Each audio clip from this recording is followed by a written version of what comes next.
r/ask Reddit. What do you feel like you're missing out on? Having a best friend. I see people talking about just showing up at their friend's house unannounced, doing everything with those person, knowing everything about that person. I wouldn't even say that I have one good friend. Edit. I would like to clarify, this does not give me any form of depression or honestly real sadness. I just feel like I missed something. Shit happens. Please stop responding to me. I can't sleep with my phone buzzing every 30 seconds. Shit, this is the one that hurts me most. Like, I can think back to every friend that I've considered to be my best friend and I don't think I can say that I was theirs. I feel that. Life. How are you supposed to be able to do anything when a majority of your day goes to work? Edit. So basically, the options are embrace work, manage time better, don't work as much, or get a new job. Hang in there, everyone. And yes, I accept PMs. Edit 2. Just to clarify, I'm not saying I don't want to work at all. I'm saying I want to work less. I know I'd be much happier and more productive both in and out of the workplace if I had less hours in a day or a 4-day work week, or something along those lines. I've been working full time for a year now and I'm ready for retirement. You know what grinds my gears? Millennials always get shit for being lazy and not wanting to work. Yep, no shit. Absolutely no one would work if they were given the choice. Traveling. You haven't even visited the majority of the United States, let alone the world. There's some upfront costs, and it takes some getting used to. But camping really opens up budget travel options in the US. Campgrounds are everywhere. They're always cheaper than hotels. Plus you can cook in camp, and you'll be closer to the attraction. This is obviously true for national parks. You can camp in Yellowstone for 2 weeks for less than a single night at the cheap lodge, but most theme parks also have campgrounds nearby, and a lot of big cities also have a campgrounds or two along the waterfront. It's cheaper to stay in the Staten Island campground and take the free ferry to the city than it is to park overnight in Manhattan. You do sometimes get rained on, though. Shout out to free campsites. Net, it's exactly how it sounds except half the time you need a 4x4 car. Edit. Okay, this got more traction than I thought. People, if you go to these campsites, please leave them as they were before you got there and don't litter. Except for that, have a good one. Good memories. I have no good memories of childhood to look back on. No holidays I think back to and smile about. No birthdays. Day to day was at the very least drab and dark and sad. I see all these posts about having a fun or exciting or just overall a nice childhood and I feel like that's something someone shouldn't have missed out on. That's the saddest one I have read yet. Yeah, like all the others can be changed. People can find someone, go traveling, get a new job, but this guy's childhood is gone. No getting it back. Going out on the town. Like to bars and clubs and stuff. I've never done this at any point in my life and I have no idea how. Step 1. Uber to bar. Step 2. Drink at bar. Bonus. Drink enough to dance. Step 3. Fun. Step 4. Wake up crying when you see your bank balance. If you're Ubering, just drink before so you don't spend as much at the bar. You'll already be ready to dance too. Having friends as far back as I can remember, it's always been hard for me. For whatever reason I never naturally learned how to make them. Now I'm in my late 20s and life is going well. Good job, in shape, good hobbies. But I honestly didn't have a single friend to go to Halloween with, or the 4th of July, and so only follow all the standard advice of go to meetups or follow your hobbies and make lots of great meetup or hobby friends. But nothing comes out of that as a general friend. And a lot of times the relationships don't feel like they should. I'm the same.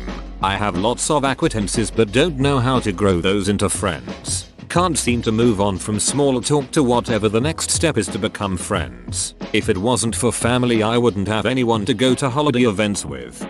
I feel you on this one. Had friends throughout school and realized shortly after that I put in a lot of effort and they didn't. Now I am 35. I had a friend last couple years and he turned super religious and weird. Now I have no friends. I do have a wife, which isn't has been my best friend, and a daughter, but it sure would be nice to have another guy to hang out with and do fun stuff. A relationship knowing what it's like to have someone genuinely want me and to be with me. I feel like I've been a little starved of affection and I'm a little worried that might mean that I'll accept any form of affection I'm given in the future, even if it's unhealthy. Edit. I'm so surprised at the kind of attention this comment got. I'll reply to them all at some point because they're so nice, but I just wanted to say thank you to everyone who's been kind and given me advice. And to those who feel the same way as me, I hope you guys find the love you're looking for. I can relate to this. There are times where I'd like to have someone else to talk to aside from family. Having a girlfriend who cares about me would honestly make me quite happy. I can relate it to. I've dated a few guys but never had a serious relationship.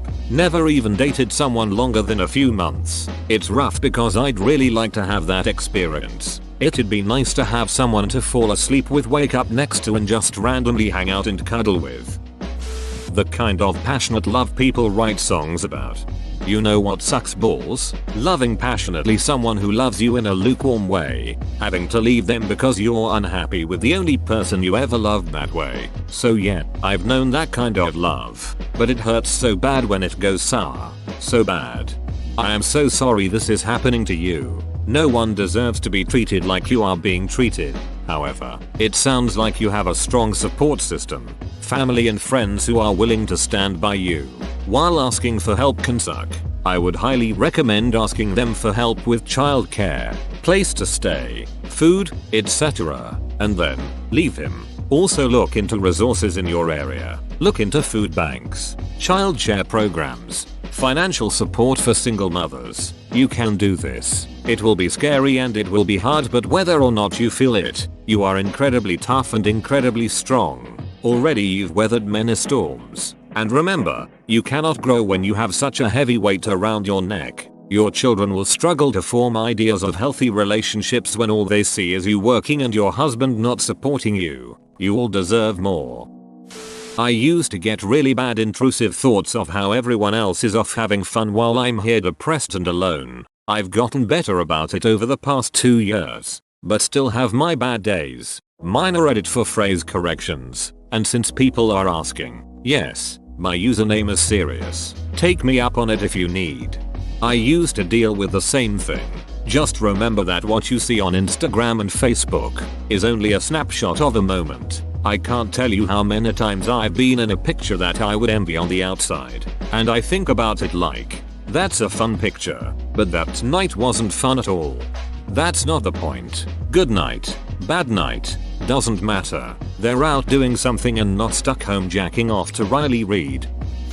Deep, meaningful relationships with people I genuinely care and want to learn more about. Meeting people who make me grow and want to become a better person. I don't open up to people easily, and the one time I did expose myself completely, I got hurt deeply and I don't think I will heal. Deleted. As always, Reddit. You take things too far. Had someone stalk through my post history and found me IRL. I get that it's my own fault for leaving enough clues on here. At the same time, not appropriate. Please leave me alone. That actually sounds like a cool concept, but I could see myself falling for someone I've never met or seen who lives on the other side of the earth. I'm the wrong kind of person for that, especially since writing with someone and actually being in the same room with them can be so vastly different. It's funny kinda. Dating. I'm 27.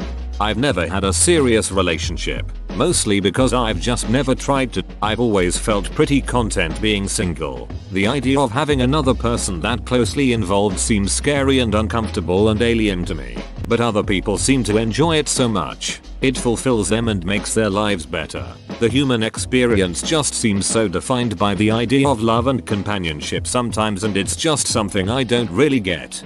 The best thing about relationships for me is trying new things that they're into and showing them things you enjoy. I've always played games and read sci-fi, but then I met my wife who is huge on high fantasy and anime. I'd never been to a convention and hadn't even thought to check for any around. She took me to one and it was a blast. Immediately scheduled vacation for a bigger one a few months away and dressed up as a red mage for it. Basically, she took a life that I was happy in and turned it up to 11. Best thing that has ever happened to me. Wow, this I'm a big skier and hockey guy. My girlfriend is into cycling and hiking.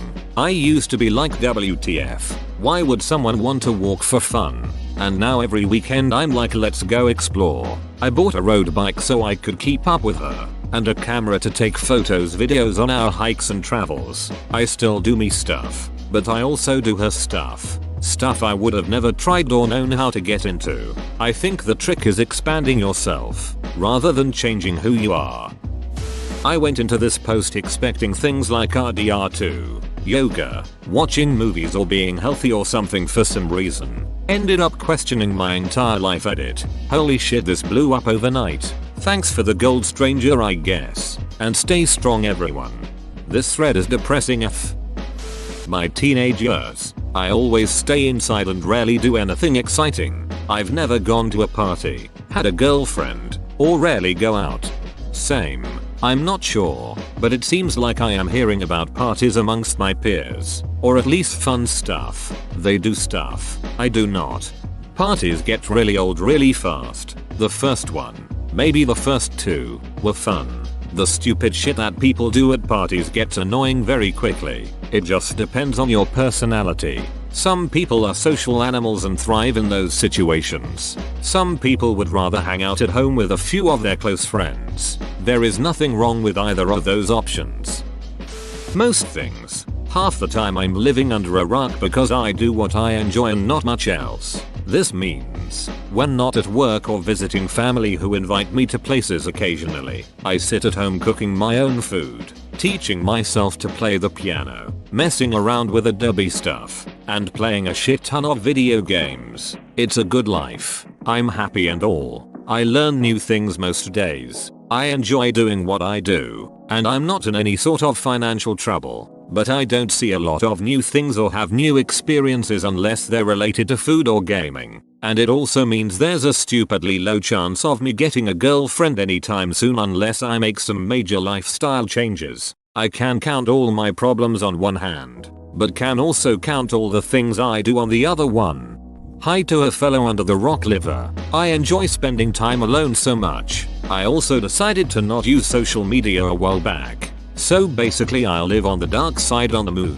Are we really missing out though? Cause I am really happy that way. Sure, it's hard to find a significant other. I recently picked up a very social hobby. Now I have a date coming up and I am horrified that I will have to go through this stress on my day off, and I'd rather stay at home and do my thing. Don't bail. Do not bail. If you call it off same day due to nervousness, laziness or general IDGAF attitude, you will always wonder what it could have been like, how it would have gone. You'll probably get cold feet, but just go there. Rather go and regret doing so than staying home as always and wondering what if. From a previous under the rock liver. Reese's Cups. I've had a peanut allergy my whole life, so I've never gotten to taste one. According to my friends last night, I'm missing out on a lot. As someone with allergies to every nut but peanuts, this is how I feel about Almond Joys. Edit. Today I learned nut allergies finally have an upside. Youth. I have chronic pain and fatigue among other issues, and they seem to compound. Had to leave uni. Spend a lot of my days sleeping or running from doctor to doctor. When I was a kid I was grounded for sleeping too much and even told I was sneaking out at night. Open bracket. I wish. Now I'm 21 and nothing's changed. Just tired and watching everything else happen. What is your chronic pain from, or does there not seem to be a cause? Do you think it could be an autoimmune related issue? Fibro, PCOS, and endo. I also have tons of kidney stones for my age. Unfortunately all the doctors in my area don't do much for fibro, and I'm on my way to managing it how I need to on my own. Life in general. I feel that's so hard. I was just telling my coworker how I always want to go out and do stuff and be invited to things, but I always decide to just stay home. Halloween is my favorite holiday, but I have been increasingly depressed and almost didn't do anything. No costume, decorations, nothing. What's the point? I finally forced myself to decorate just for the trick-or-treaters. Hey, I feel that. I end up cancelling at the last minute a lot. Good job getting those decorations up. You didn't have to do that, but you did. You could have turned the lights off and pretended you weren't home, but you put in the effort. That's awesome. We slave away just to survive. Same thing every single ducking day. Every month goes by like a second. Before you know it, you're dead. Welcome to hell. Wolf of Wall Street came out 5 years ago. It's been 5 months since Anthony Bourdain died. It's only 14 months until 2020. We slave away just to survive literally. When has this ever not been the case for 99% of humans who aren't born to the extremely wealthy? If anything, we are closer than ever to a reality where an appreciable amount of people in society will not need to work to survive. Maybe in 30-40 years, and they will be the first. But in the meantime, it's kind of weird to have a problem with we need to work to survive. Whether it's tilling the land for crops, hunting game for the tribe, or marching long miles to follow the herd, fixing cars, or working as an accountant for money, it's always been work to survive. 100,000 years ago, before the invention of agriculture, people would spend 4-5 hours per day hunting and gathering to feed their village. Then they'd be done. What's weird is that, with all of the gigantic technological advances over the past several hundred years, even in the wealthiest country on earth, we're somehow still working even more than back then. Not saying it was better to live back then, just that people worked less. Yoga pants seem pretty sweet. I know they make them for guys, but I really don't think I could pull that look off. Just wear a long skirt over your yoga pants. Nobody will be able to see that you're wearing yoga pants and it'll look cute. I wear yoga pants with basketball shorts over them when I go to the gym. Comfy as duck. Sex. People are so obsessed with it and act like they're hooking up with a new person every week because of Tinder. But I've never had that experience once. It's not worth it. Trust me, once you experience it, you realize it's a whole lot of nothing for a few moments of pleasure. The whole hookup culture is extremely overrated in my opinion. Obviously some people are built for it and like it, but for me, the emotional toll, guilt, and dangers of disease really put a dent in my desire to have casual sex. Don't knock it till you try it, but also realize there is a lot more to life than meaningless sex. Edit. People seem to think I am talking about sex itself, which I am not. I love sex, and consider it an important part of a relationship. It is an amazing and fun experience like no other. I was talking about the hooking up with a new person every week part of the comment. I've never been able to understand having casual sex either, but with someone you love is a lot more meaningful in my eyes. Red Dead Redemption 2. I'm on PC. Post-grad life. Open bracket. M23. Got sick overnight. Been disabled for 10 months now. Shit prognosis but hoping I improve. Today I actually feel rather optimistic. What are you sick from? Me CFS triggered by a GI virus. I graduated school. Very fit. Loved yoga and running. Traveling. Going to shows. Perfectly unremarkable health. Got a GI virus and my health never recovered and continued to deteriorate. Went from running 20 miles a week to barely able to walk enough to do grocery shopping. Really ducking crazy. Open bracket. Never heard of it before either. Learning to play guitar. I work 10-12 hours shifts, so it's hard to find time when you're both exhausted and mentally tired out. Yes, the money is worth it, but I'd still like a lesson at least 1 hour per week. Edit. To everyone who commented on this thread, thank you so much for your advice and kindness. I'm going to set aside a day every week to dedicate it to this new skill. I greatly appreciate your help. Mate, honestly, playing guitar is one of the funnest and rewarding things out there. If you can, just pick up a cheap guitar and amp and just play, man. Just practice. It's a long learning process, but the more you play, the better your finger dexterity will get. r/guitar is a great subreddit for advice on learning and buying your first gear, as is YouTube. Try Rob Chapman on YouTube. He has some great older videos on starting out. A good way to learn songs you like is by using what's called tabs. It's basically like basic music score for guitar. It lists each string, then which fret to press down on with which finger. This is a great way to learn and practice songs. Remember, go. Practice. Practice, practice. Sorry for rambling. I just really enjoy guitar and love getting more people involved. Edit. Wow. This is now my most upvoted comment, I think. I'm glad it's about guitar. Thanks. Whoa. You made it to the end? You're a ducking beast. I'll cut you a deal. Smash like and subscribe for more curated content, bruh. It's free and that's a great price.